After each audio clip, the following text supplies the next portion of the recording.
자, 표현들이죠. 서술 개념 뭐였죠? 무권대리인데도 불구하고 특별히 본인이 책임을 져야 되는 무권대리가 표현들이다. 성립 요건 나와 있고 법적 성질이 나오는데, 다시 말하면 무슨 말이죠? 무권대리 일종이라는 거죠. 그래서 표현들이가 성립되더라도 본인은 무권대리니까 여전히 뭐 할 수 있어요? 추인할 수 있고요. 또 표현들이는 무권대리 일종이기 때문에 유권대리에 상관이 없다는 거 주의하시 바랍니다. 이게 이제 표현들의 세 가지 유형이 나오는데, 결국 이런 얘기겠죠.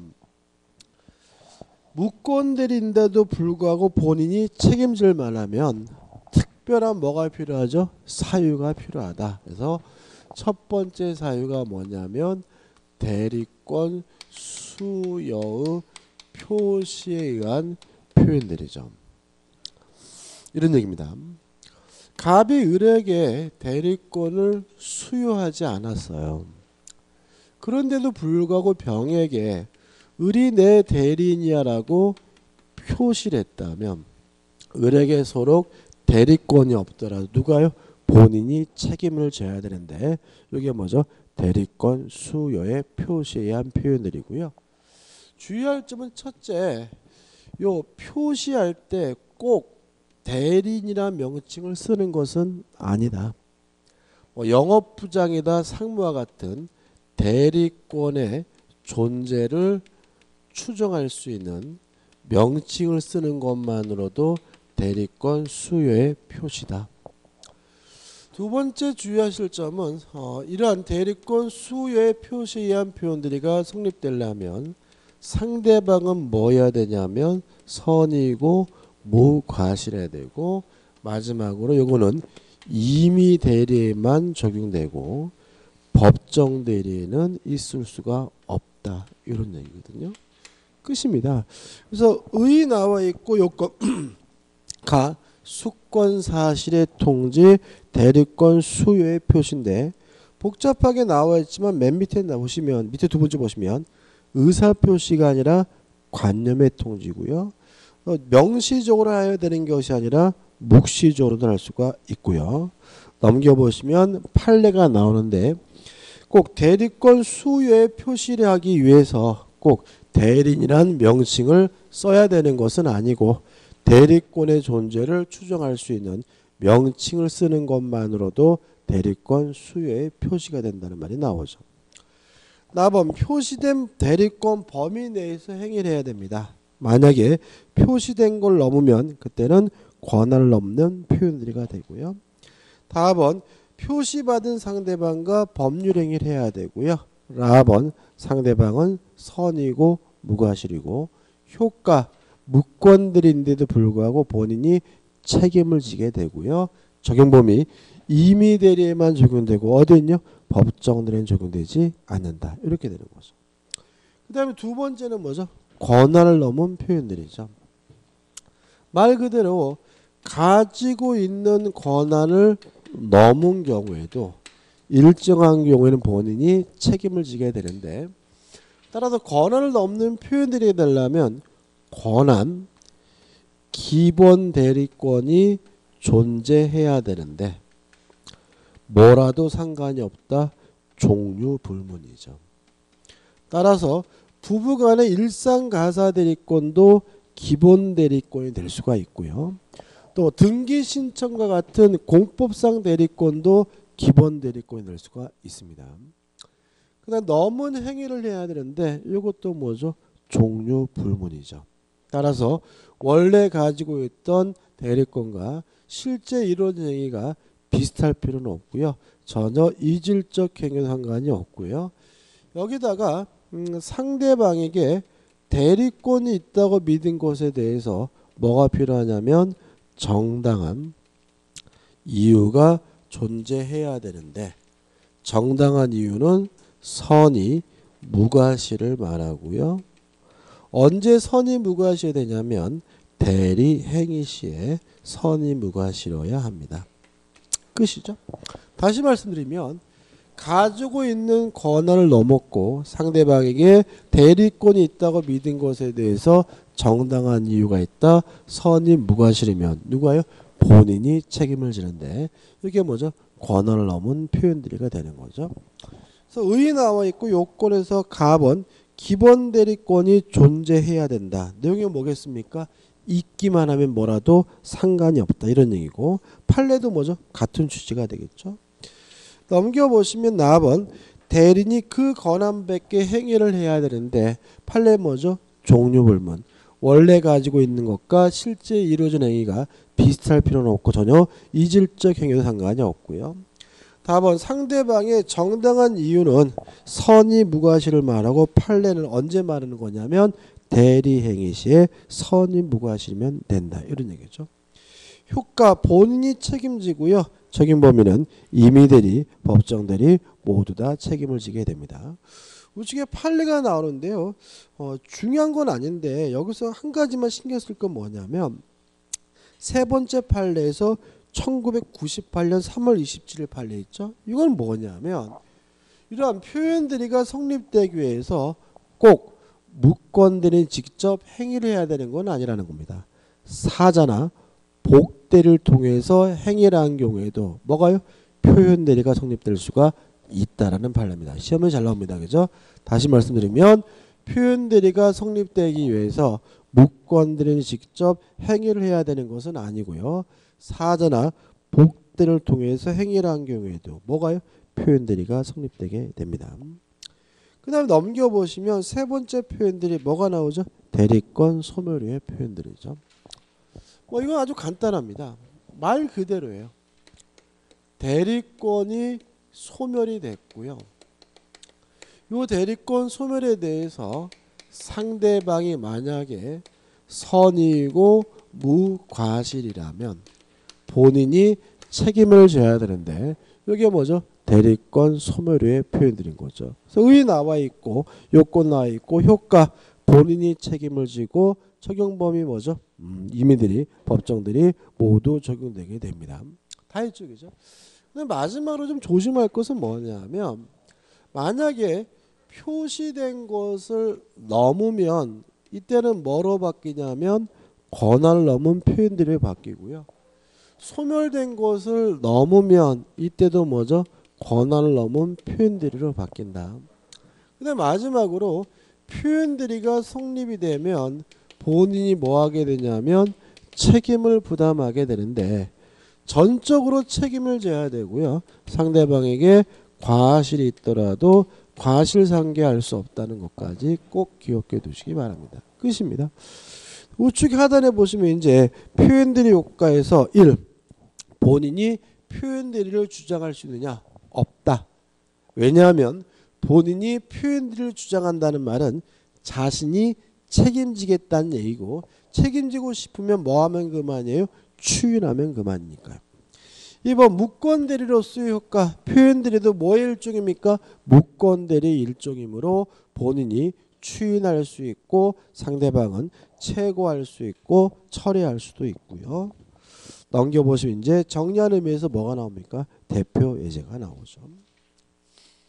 갑은 을의 대리인이라는 병과 계약을 체결했어요. 그럼 이것도 매묘가 필요한 거죠. 지금 을이 본인이고 병이 무권대리인이고 갑이 뭐인 거예요? 상대방인 거죠. 이게 갑을 병 막 뒤죽박죽 해놓은 이유는 뭐라요?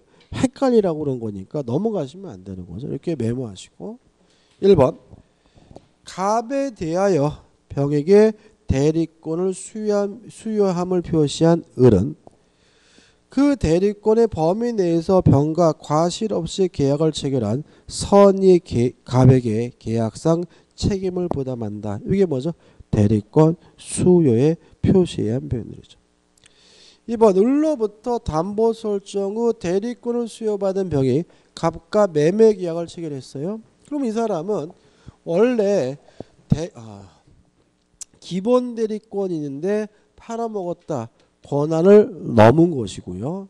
계속 보시면 병에게 매매 계약 체결에 권한이 있다고 갑이 믿을 만한 정당한 이유가 있다면 상대방에게 뭐가 있어요? 정당한 이유가 있다면 뭐가 되죠? 권한을 넘는 표현들이 되니까 을은 계약상 책임을 부담한다. 맞죠?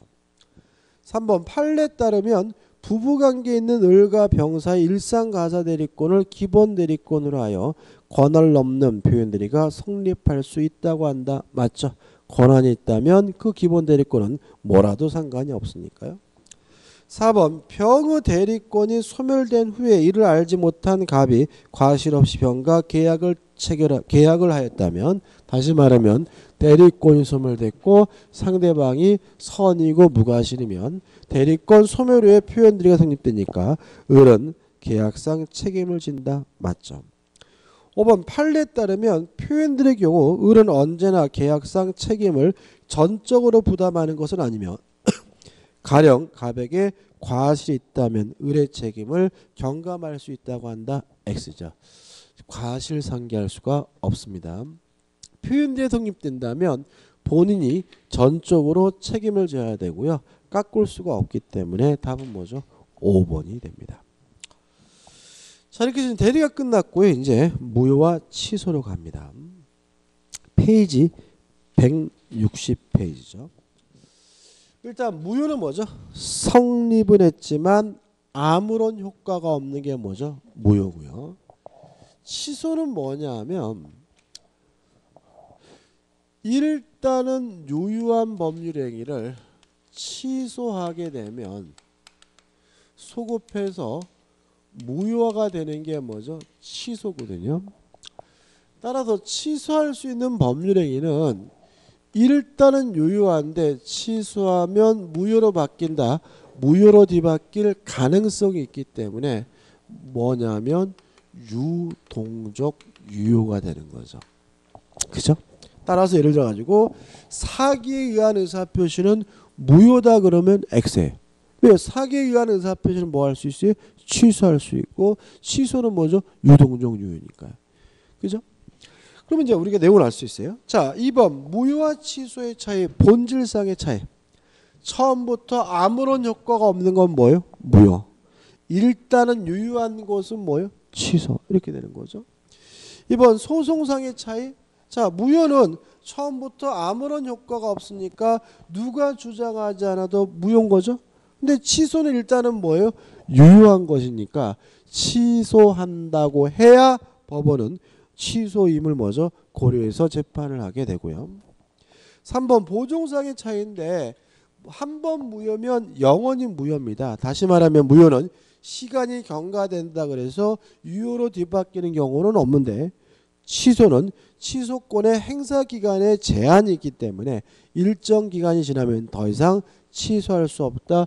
유동적 유효에서 확정적 유효로 뒤바뀌는 경우가 발생할 수가 있죠.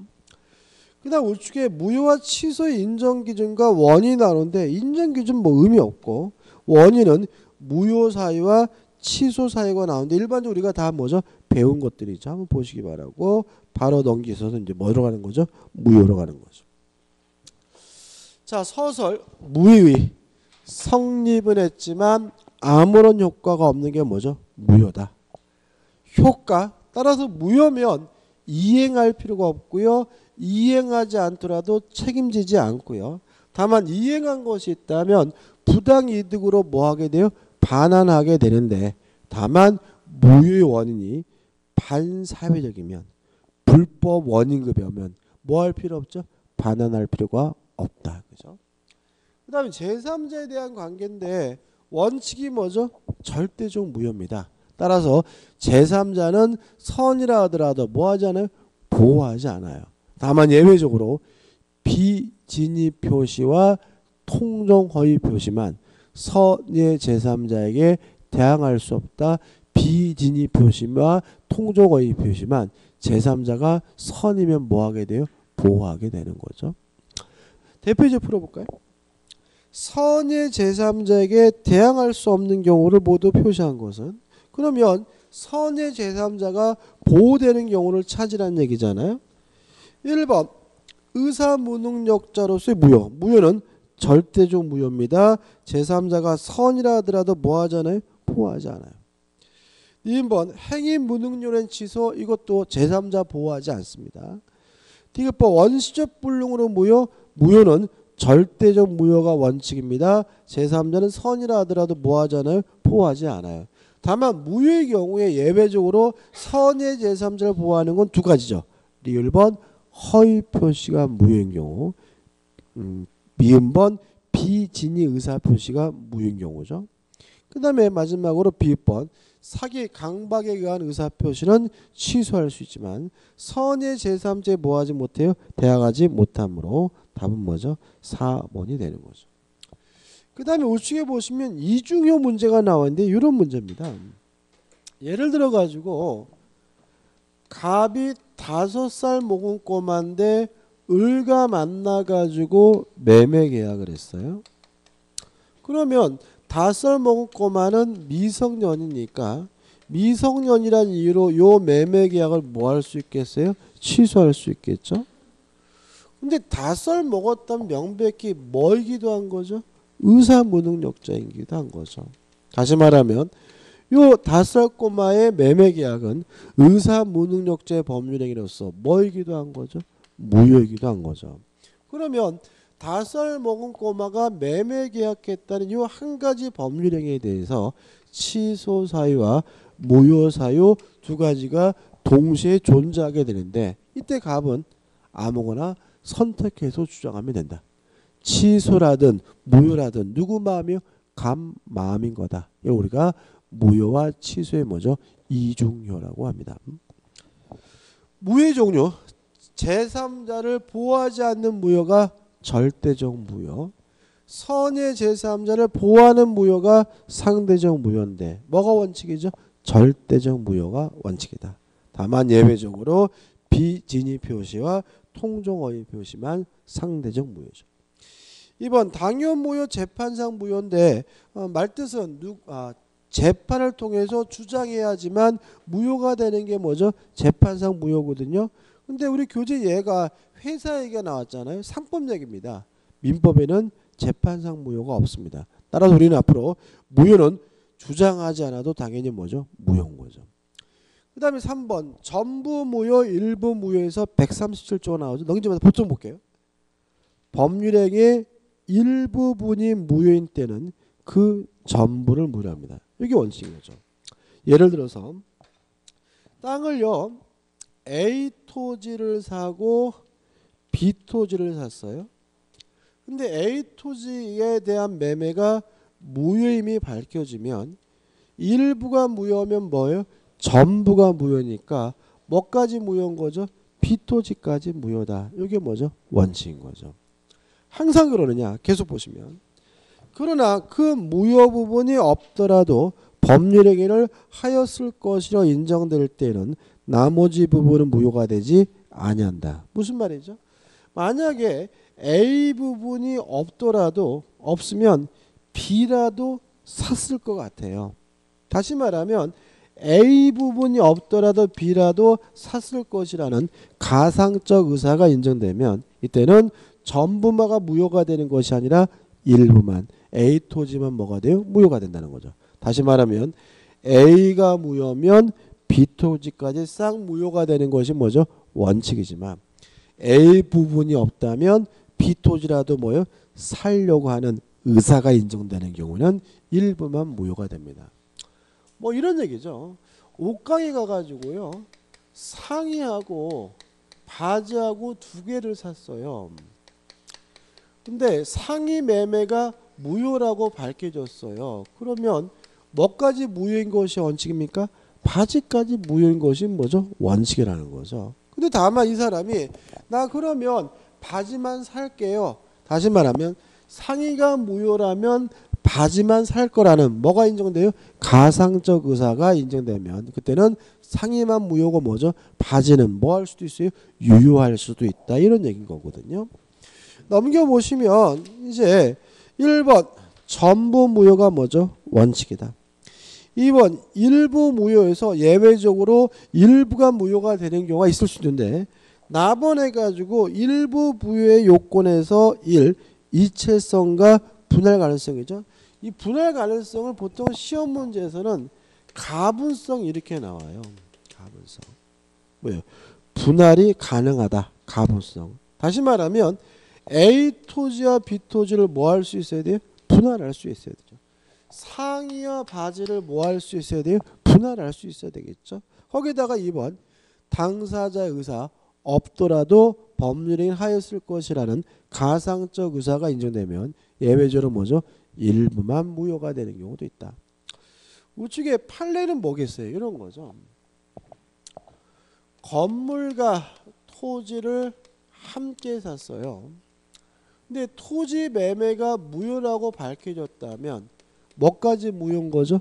건물까지 무효인 것이 원칙이니까 원칙적으로 건물만 이전 등기해달라고 뭐 하지 못해요? 청구하지 못한다는 판례입니다. 왜냐하면 일부가 무효면 뭐인 것이 원칙이에요? 전부가 무효인 것이 원칙이니까요. 그 다음에 확정적 무효 뭐가 나오죠? 유동적 무효가 나오고 있네요. 일단 개념은 이렇죠.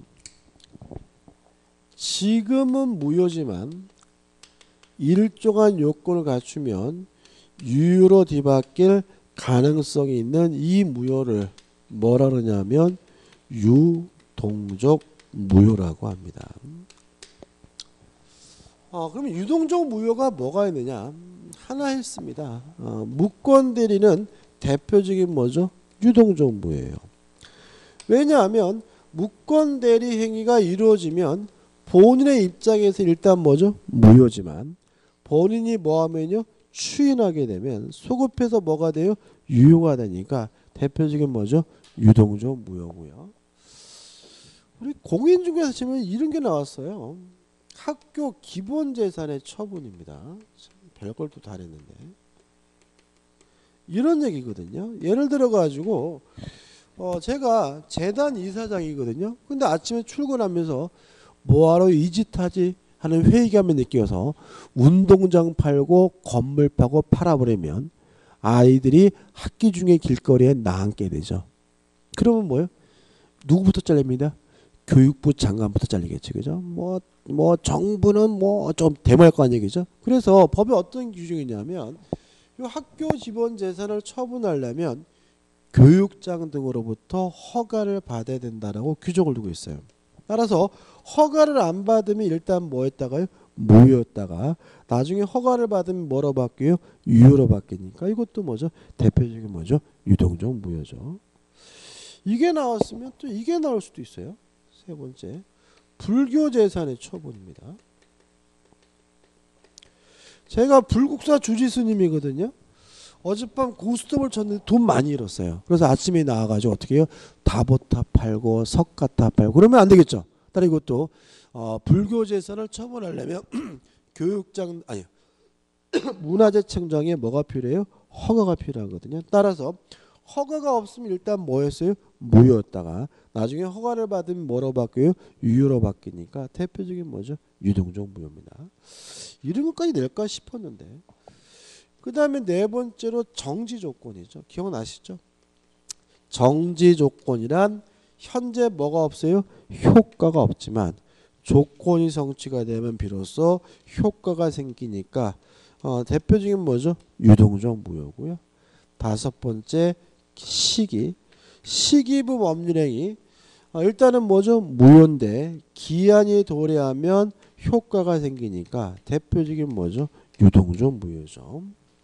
근데 실제로 오늘 여기서 하는 부분은 이런 걸 공부하는 게 아니라 여섯 번째 뭐죠? 토지거래 허가구역이죠. 토지거래 허가 구역 내에서 거래를 하면 일단은 뭐죠? 무효였다가 나중에 뭐 받으면요? 허가를 받으면 유효가 되니까 요 토지거래 허가구역 내에서 거래하게 되면 대표적인 뭐가 되죠? 유동적 무효가 되는 거죠. 그래서 교재 보시면은 유동적 무효에서 의 나와 있고 법적 요건이 나오고 근거가 나오고 넘겨보시면 법적 취급이 나오는데 요거는 뭐 가지고 써 있는 거죠? 요거죠. 토지거래 허가구역 내에서 거래 요거만 가지고 기술되어 있는 겁니다. 일단 원칙 무효입니다. 다시 말하면 허가가 없으면 뭐예요? 무효인 거죠. 다른 무효와 다른 점은 나중에 허가를 받으면 유효로 뒤바뀔 가능성이 있다는 점에서 차이점이 있을 뿐 일단은 뭐죠? 무효인 거예요. 따라서 다른 무효와 마찬가지로 뭐 할 필요 없어요? 이행할 필요가 없는 거고요. 이행하지 않더라도 뭘 지지 않아요? 책임지지 않아요. 그러면 무효에서 이행하지 않아도 책임지지 않는다는 말은 이행하지 않는다는 이유로 계약을 해지하거나 손해배상은 뭐 할 수 없는 거예요? 청구할 수가 없는 거죠. 그래서 판례가 잔뜩 있는데 결국 무슨 말이에요? 유동적 무효도 뭐죠? 무효라는 얘기입니다. 하단에 보시면 다만 예외적으로 유효성이 인정되는 게 있어요. 1. 계약금 계약은 유효합니다. 다시 말하면 유동적 무효 상태라 하더라도 무슨 계약은 유효해요? 계약금 계약은 유효하니까 계약금을 부당이득으로서 반환해 달라고 청구할 수는 없고요. 또 계약금의 효과, 해약금의 효과 준 사람은 포기하고 받은 사람은 배액을 상환하고 계약을 뭐 할 수 있어요? 해지할 수 있고요. 두 번째, 토지거래 허가 절차에 대한 협력 의무는 존재합니다. 근데 주의하실 것은 이 협력 의무를 우리 판례가 주된 채무가 아닌 부수적 채무로 이해하거든요. 따라서 일방 당사자가 거부하면 그것을 강제할 수도 있고 손해배상을 청구할 수도 있지만 협력 의무를 거부했다는 이유만으로는 계약 자체를 뭐 할 수는 없어요? 해지할 수는 없어요. 그 다음 오른쪽 메뉴에 보시면 세 번째, 중로금 지급 전이면 지급할 필요가 없습니다. 왜요? 무효니까. 다만 지급했다면 유효하기 때문에 부당이득으로서 반환 청구할 수가 없고요. 네 번째, 사기다 강박이다 착오다 같은 별도의 취소 사유가 있다면 유동적 무효 상태라 하더라도 취소하는 것이 가능하고요. 다섯 번째, 별도의 무효 사유가 있더라도 무효임을 주장하는 건 가능합니다. 물론 교재에 나와 있는 판례들은 뭐죠? 제가 내용으로 정리해드린 내용인데 판례 보지 마세요. 그죠? 보시면 굉장히 어렵게 느껴지는데 그렇게 하실 필요는 없어요. 넘겨보신 지 뭐가 나오죠? 기타. 1. 매매 계약할 때는 토지거래 허가 구역이었습니다. 다만 매매 계약을 한 후에 허가 받으려고 준비하는 과정에 지정 해제가 되면 더 이상 허가 받을 필요가 없습니다. 왜냐하면 유동적 무효가 확정적 유효로 뒤바뀌기 때문에요. 그 다음에 2. 요거죠. 토지거래 허가구역 내에서 건물과 토지를 일괄해서 거래하는 경우에는 원칙적으로 건물만 이전 등기해달라고 청구할 수는 없습니다. 왜냐하면 일부가 무효면 뭐죠? 전부가 무효죠. 다시 말하면 토지거래에 대해서 허가를 안 받아서 토지거래가 무효면 뭐까지 무효죠? 건물거래까지 무효인 것이 원칙이니까 원칙적으로 건물만 이전 등기해달라고 뭐하지 못해요? 청구하지 못하고요. 세 번째, 중간 생략 등기는 원칙적으로 유효합니다. 다만 중간 생략 등기가 이루어진 지역이 만약에 토지거래 허가 구역 내라면 이때는 뭐가 돼요? 무효가 돼요. 왜 그런지 한번 생각해 볼까요? 자, 이런 거죠. 갑이 소유하고 있는 A 토지를요, 을에게 팔았어요. 또 을이 병에게 또 팔았단 말이죠. 근데 만약에 갑에서 병으로 직접 등기가 이루어졌다면 요 등기가 뭐죠? 중간 생략 등기고 유효하잖아요. 그죠? 병의 소유권을 취득해요. 근데 만약에 요 지역이 토지거래 허가 구역이라면 갑에서 병으로 이전 등기 이루어지려면 허가를 받아야 되잖아요. 근데 허가를 보통 어떻게 받게 되냐면 갑과 병이 매매한 곳으로 허가를 받겠죠. 갑과 병이 매매한 곳으로 허가를 받아야 갑에서 병으로 뭐가 이루어져요? 등기가 이루어질 거잖아요. 그죠? 근데 문제는 갑과 병은 둘이 매매 계약한 바가 없잖아요. 매매 계약은 갑과 을이하고 을과 병이 한 거지 갑과 병이 매매 계약한 것은 아니니까 허가 자체가 뭐가 돼요? 무효가 돼버려요. 따라서 토지거래 허가구역 내에서 중간 생략 등기가 이루어졌다면 허가를 받았다 하더라도 허가 자체가 뭐예요? 무효이기 때문에 항상 뭐가 돼요? 무효가 된다는 거 주의하시기 바랍니다. 그 다음 우측에 보시면 4. 확정적 무효로의 전환. 1. 불허가 처분이 있다면 더 이상 유동적 무효가 아니라 뭐로 바뀝니까? 확정적 무효로 바뀐다. 2. 처음부터 허가를 받지 않으려고 하거나 또는 쌍방 모두가 허가를 배제하기로 했다면 더 이상 허가받을 가능성이 없기 때문에 유동적 무효가 아니라 뭐죠? 확정적 무효다까지 기억하면 되겠죠. 대표이제 풀어볼게요. 토지거래 허가지역 내의 토지와 그 지상 건물을 일괄하여 매매하고 계약금이 수수된 경우에 관한 다음 설명 중 판례 입장과 다른 것은 1번 허가를 받을 것을 전제로 매매한 경우 허가를 받기 전에는 매매 계약이 유동적 무효 상태이다. 맞겠죠.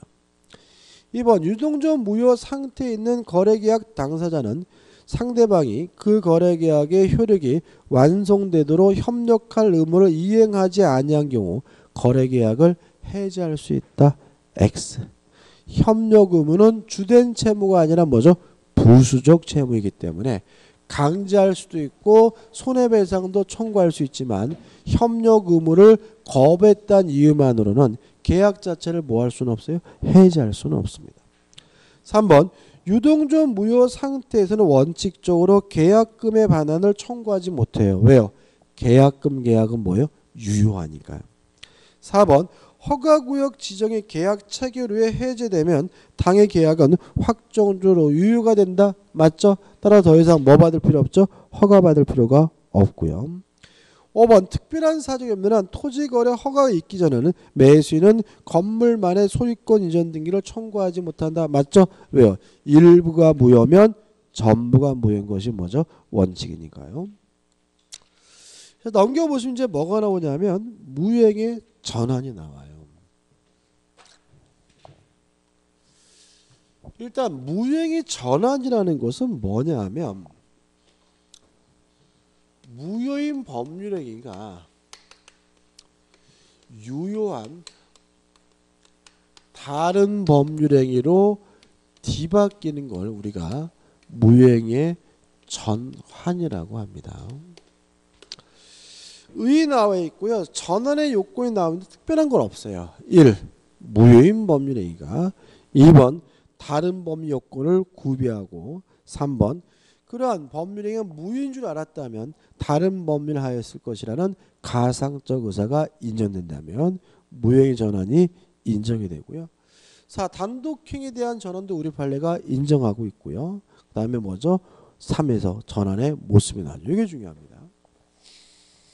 일단 우리 판례에 따른다면 원칙적으로 무효인 법률행위가 특별한 방식이나 형식을 요구하는 요식행위는 아무런 방식도 요구하지 않는 불요식행위든 이것이 다른 법률행위로 전환이 되면 불요식행위로 바뀌는 것이 원칙이라고 봅니다. 따라서 1.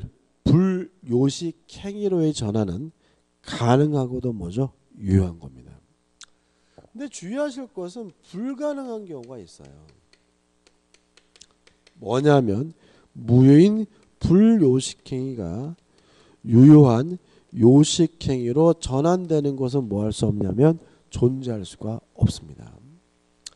예를 들어 가지고 어음은 요식행위입니다.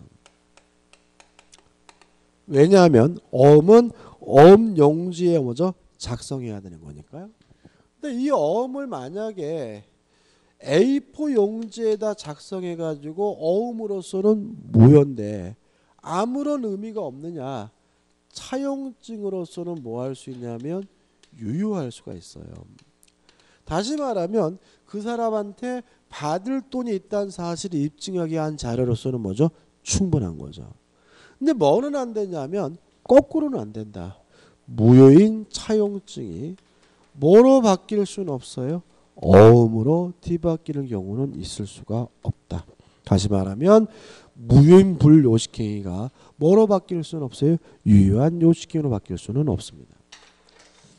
그 다음에 세 번째로 우리 판례가 예외적으로 원래는 안 되는 거죠.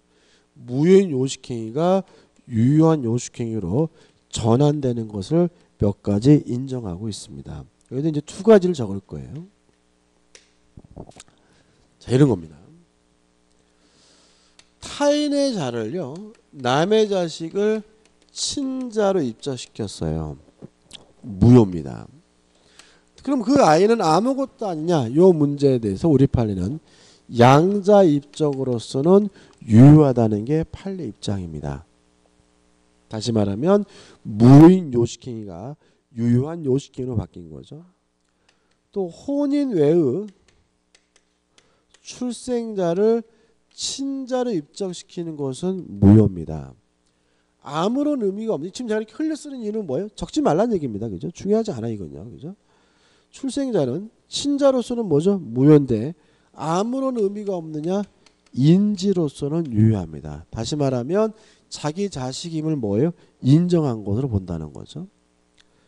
또 비밀 증서에 의한 유언이 무효인 경우에 뭐로선 유효하냐면 자필 증서에 의한 유언으로서는 유효하거든요. 근데 이 6가지가 다 뭐냐면 요식행위이기 때문에 무효인 요식행위가 유효한 요식행위로 바뀌는 거거든요. 이걸 적지 말라는 이유가 이런 걸 안 물어봐요. 이런 거는 뭐냐면 시험 범위가 아니거든요. 근데 여기서 우리가 뭘 캐치하냐면 6가지가 다 뭐예요? 가족법상 행위잖아요. 친족상속법이잖아요. 따라서 우리 판례는 가족법상 친족상속법상 행위에 대해서도 무효행위 전환을 뭐하고 있어요? 인정하고 있다. 이렇게 크게 기억하자 이런 얘기죠. 그 다음에 유언은 대표적인 뭐예요? 상대방 없는 단독행위잖아요. 그죠? 그래서 비밀 증서한 유언이 자필 증서의 유언으로 뒤바뀔 수 있다는 말은 단독행위에 대해서도 무효행위 전환을 뭐하고 있다는 거예요? 인정하고 있다. 여기까지만 메모하시면 되는 거죠. 그죠? 정리해보면 무효인 법률행위가 다른 법률에 뒤바뀌는 것을 우리가 뭐죠? 무효행위의 전환이라고 하는데 불요식행위라고 바뀌는 것이 원칙이고 요식행위로 바뀌는 것은 원칙적으로 뭐죠? 불가능하다. 다만 우리 판례에 따른다면 친족상속법상 행위도 무효행위 전환을 뭐하고 있어요? 인정하고 있고요. 단독행위에 대해서도 무엇을요? 무효행위 전환을 인정하고 있다. 이렇게 깔끔하게 정리해 두시면 됩니다. 그 다음에 넘겨보시면 이제 뭐가 나오냐면 무효행위 뭐가 나오죠? 추인이 나오죠.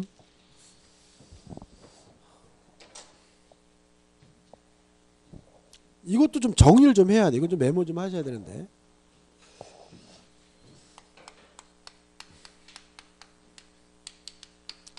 무효행위의 추인에 대해서는 첫째, 불가능한 경우가 있습니다. 반사회적 법률에 의해서 무효인 경우나 불공정한 법률에 의해서 무효인 경우와 강행법규 위반이어서 무효인 경우에는 뭐 할 수 없습니까? 추인할 수 없습니다. 특히 조심할 것은 뭐냐면 불공정한 법률행위인데 불공정한 법률행위도 나쁜 짓이기 때문에 추인할 수는 없어요. 다만 우리 판례가 무엇은 인정하냐면 전환은 인정한다. 다시 말하면 불공정한 법률행위는 뭐 할 수 없어요? 추인할 수는 없지만 전환은 가능하다는 걸 기억해 두시고, 그 다음에 두 번째로 가능한데 새로운 법률행위가 되는 경우입니다. 이 가능한데 새로운 법률행위가 교재에 나와 있는 몇 조냐면 139조입니다. 여기서 새로운 법률행위가 된다는 말은 결국 무슨 말이냐면 소급하지 않는다는 얘기죠. 근데 유의하실 것은 새로운 법률이 된다 소급하지 않지만 당사자 간의 특약으로 뭐 하는 것은 가능해요? 소급시키는 것은 가능하죠. 그러면 가능한데 새로운 법률이 되는 경우가 뭐가 있느냐? 세 가지입니다. 첫째, 진이 아닌 의사표시가 무효인 경우. 두 번째, 통정허위 표시로서 무효인 경우. 세 번째, 의사무능력이죠. 요 세 가지 무효에 대해서는 추인할 수 있고, 추인하게 되면 뭐가 되죠? 새로운 법률행위가 되고, 소급하지 않지만 당사자는 특약으로 뭐 할 수 있어요? 소급시킬 수가 있고요. 그 다음에 세 번째로 예죠. 가능하고 소급으로 소급해서 유효가 되는 경우가 있는데 하나죠. 무권대리행위죠. 무권대리행위는 본인의 입장에서 뭐죠? 무효지만 본인이 뭐 할 수 있어요? 추인할 수 있고, 추인하게 되면 무권대리시로 소급해서 뭐죠? 유효가 되는 거죠. 그러니까 정리할 때 요거는 아예 뭐 할 수 없어요? 추인할 수 없는 거잖아요. 그죠? 그죠? 추인 못하는 거고, 추인한다면, 추인이 가능하다면 원칙적으로 뭐 하지 않는 거예요? 소급하지 않는 거고요. 다만 무권대리행위에 대한 추인만 뭐 할 수 있어요? 소급할 수 있다. 이렇게 좀 정리하시기 바라요. 그래서 법률 규정해가지고 추인의 요건에서 중요한 건 아닌데 1번 무효임을 알고 추인하여야 된다. 2번 당사자가 무효 원인이 소멸한 후에 추인하여야 됩니다. 만약에 아직 무효 원인이 소멸되지 않고 있다면 뭐 할 수 없어요? 추인할 수가 없고요. 3번 무효인 법률행위가 새로운 법률행위에서 요건을 구비해야 됩니다. 효과 새로운 법률행위 된다. 소급하지 않고요. 다만 당사자 간에 특약으로 뭐 할 수는 있어요? 소급시킬 수는 있고요. 판례가 나오는데 판례는 뭐 중요하진 않아요. 넘겨보시면 뭐가 나오냐면 대표 예제가 나오고 대표 예제 풀고 식사를 하기로 하죠. 추인하여도 효력이 생기지 않는 무효인 법률을 모두 고른 곳은 그러면 뭘 찾으라는 거죠? 추인이 불가능한 걸 찾으라는 얘기잖아요. 기억 불공정한 법률행위 추인할 수 없습니다. 니은번 무권대리인의 법령이 추인할 수 있죠. 추인하게 되면 뭐죠? 소급해서 뭐가 돼요? 유효가 되죠. 디귿번 불법 조건이요. 불법 조건이 뭐죠? 조건이 반사회적인 거죠. 그죠? 다시 말하면 반사회적 법률행위도 뭐 할 수 없어요? 추인할 수 없습니다. 1번 통정허위 표시. 통정허위 표시 뭐 할 수 있죠? 추인할 수 있죠. 추인하게 되면 뭐죠? 새로운 법률이 되는 경우죠. 따라서 추인할 수 없는 경우는 기억 디귿해서 2번이 답입니다. 여기까지고요. 식사하시고 3시에 모여서 법률행위 취소로 들어가도록 하겠습니다.